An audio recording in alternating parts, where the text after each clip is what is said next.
because I've been looking at this for a very long time. Matter of fact, nearly 20 years ago, I wrote an article about medical parole in New York State. And basically, the exact same criticisms that exist today existed then, even though they've modified the statute several times. And I will give kind of my bottom line is medical parole will never be, in my opinion, a significant impact on incarceration. I do believe there might be a place for it, but it's only for kind of a small set of cases. What needs to happen is what Fareed was talking about. A, we have to get away from the punishment paradigm. We're sending far too many people for far too long in prison, and that's what needs to be changed.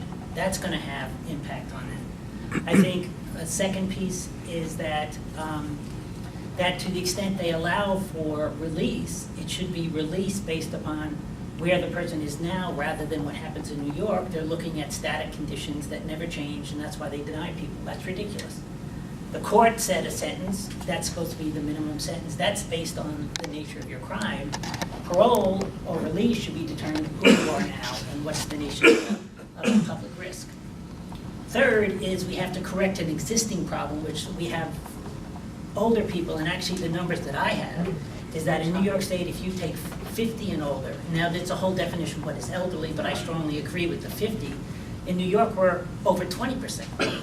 It's over 10,000 with less than 50,000 people in. That's 20%.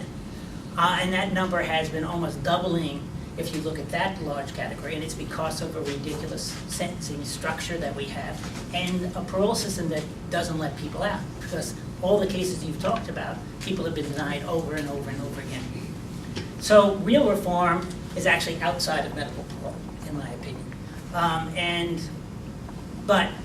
And that's where we should look at. But let's now then narrow the issue to, is there a purpose for medical parole, and what should it look like?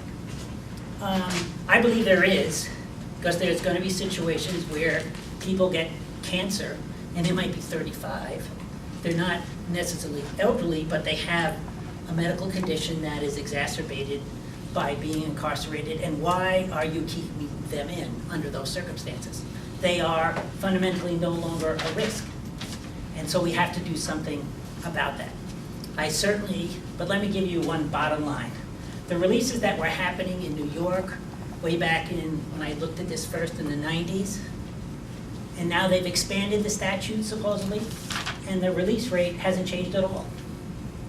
And the problem is that there are so many factors, and I don't want to spend all the time going through it, there's so many factors, unless you change every one of those factors, you're really not going to get released, because ultimately they're still punishing people, they're making it far too hard, the wrong people are making the decisions, and you trip over this process, and that's why a significant number of people die during the process because of these factors.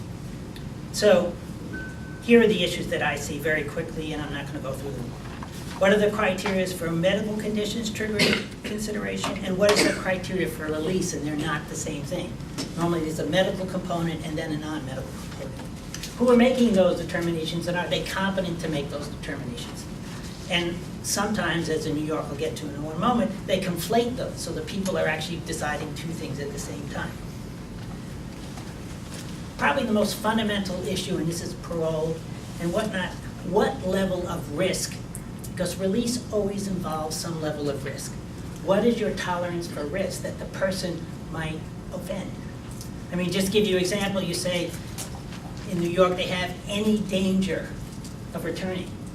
Well, you could be almost paralyzed, and in the computer world, you could do some crime. It's not impossible, but if it's any risk, if zero risk, almost no one will ever get out. So hidden in this thing is how much risk is there prepared. Fourth is these processes are so complex and so cumbersome, you can trip anywhere along that, is that they don't work because you have so many steps. And then finally, you have a statute and a criteria, but the implementation of this often falls apart. So you could have the best statute and it still could fail because the implementation of that process is problematic. Now, I'd recommend for those in New York, just in April, Vera Institute wrote a report just about medical parole in New York. And I'm not going to spend a lot of time on it, but basically they had two basic conclusions. First conclusion is the implementation is really problematic. And later, if we have more time, I'll go through some of that. But they're talking about wrong people, they don't know what they're doing, they can't get it done, there's no time limits and everything. And then they had some changes to the statute that they recommended. So I want to talk about that one piece about what is the criteria. And it is, I want to give a little more detail to kind of show you some of the problems that exist. So in New York, the doctors have to make a determination. And that determination is a medical one to the extent that it talks about do they have a disability, medical or physical, that is difficult to ambulate or to care for yourself? Are there significant restrictions on your ability to care for yourself? That has some meaning. They have one of the tricks, and this is what implementation is. The problem is the original statute had ability to ambulate, and that was a defined criteria, which, as many people know, medical, that is how I got into this issue. I'm sorry, I go back to the history, is I was litigating about HIV care. People were dying in extraordinary numbers inside of the prison. Probably ambulation was the last thing that they lost. And so they couldn't qualify, even though that person was going to die soon. But they could still get up. Maybe they could only walk 20 feet, but they could ambulate. They still have that in the statute. They put an or, but literally there was a hearing on the budget, and the commissioner was testifying, and he still is going to impose that ambulation, even though it's an either or. So you have to be careful of these criteria. But then more importantly, the chief medical officer in docs is still required to basically say, are your disabilities, I'm trying to get my language, is it physically or cognitively incapable of presenting any danger to society? That's literally the chief medical officer has to make that determination. He's a doctor.